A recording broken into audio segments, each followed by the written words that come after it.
Hi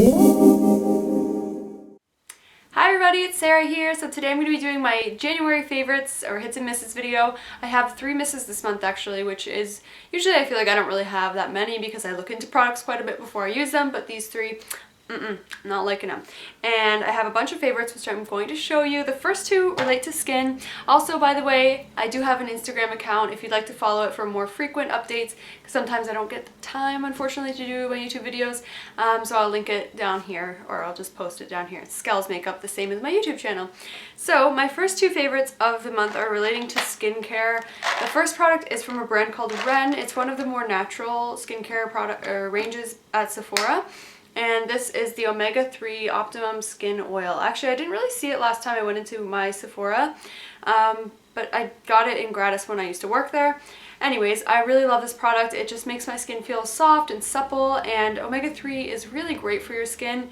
My aunt, who is a nurse practitioner, was telling me all about omega-3 pills, which I started taking after she recommended them because I was breaking out quite a bit. I had more pimples than ever, which was concerning to me because I never used to get pimples, and they were always on my chin and kind of around like here-ish. So she was saying how she takes omega-3 pills and it does help with acne or blemishes, and how it's just really good for your skin. And man, her skin was like, it's like the softest, supplest thing you've ever seen. It's like smoother than a baby's face. So she's got something going on there and it works. So I decided I would take these, and I've been taking them for probably 2 months now.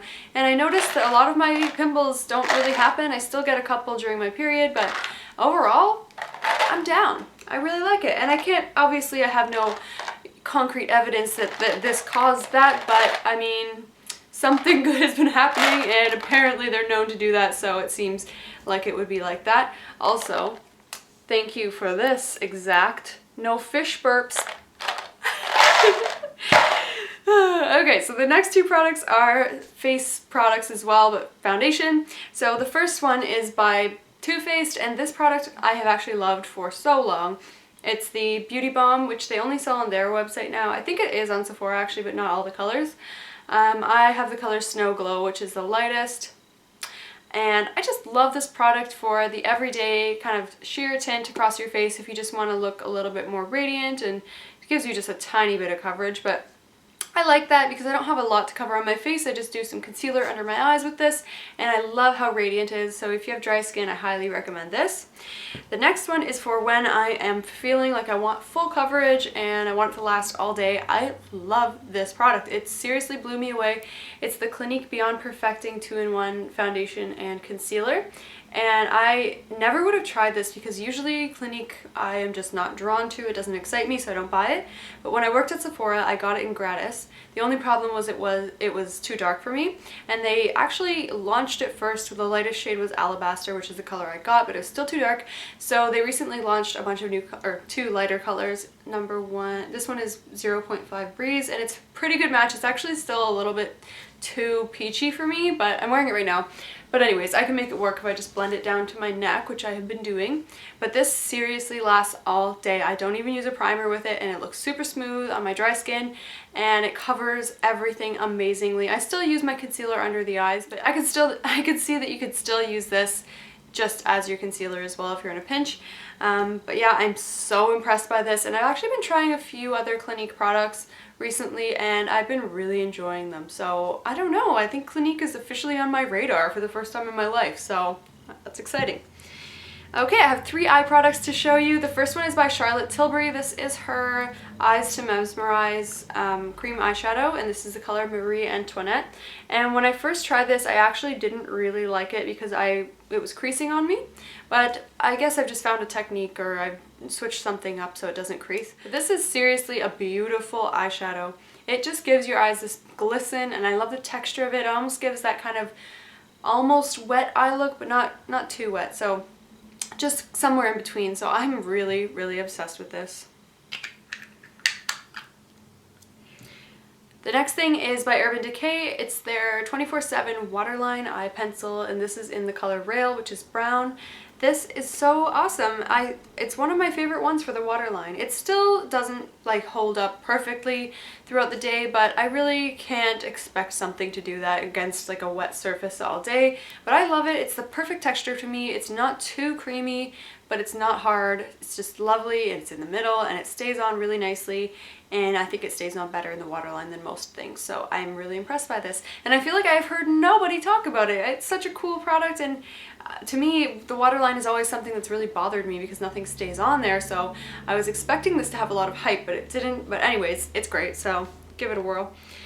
The next thing I tried was this L'Oreal Telescopic mascara. I don't know, maybe I bought it a month or two ago, but this is a really nice mascara. I've heard so much about it on YouTube, and I was trying to find a more affordable option at the drugstore in terms of mascara, so I went for this one. I just love how lengthening it is. It seriously makes your lashes look super long, and I love it, so that's great.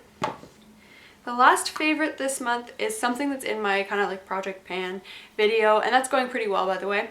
But this is the Stila Convertible Color in Gerbera. This is so pretty. I hit pan on it, and I remember why I bought it and why I loved it so much. It just gives you the most natural, soft, pretty cheek color. Oh, these are so good. I wish I just thought to reach for them more.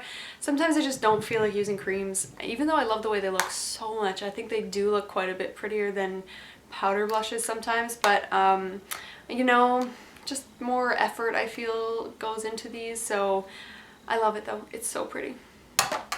Alright, so now it is time for the misses. So I have three. I will start with this one by MAC. This is the Studio Conceal and Correct Duo. It's their color correcting one for fair skin. So it comes with a yellow and a peach side, and it's actually, I can't say that I don't like this product actually, so I just don't like color correcting. That's all I can say. This product actually was one of the better color correctors that I used because it's more thin. I tried the Bobbi Brown one as well, and I tried another color corrector, and I just found it doesn't do anything.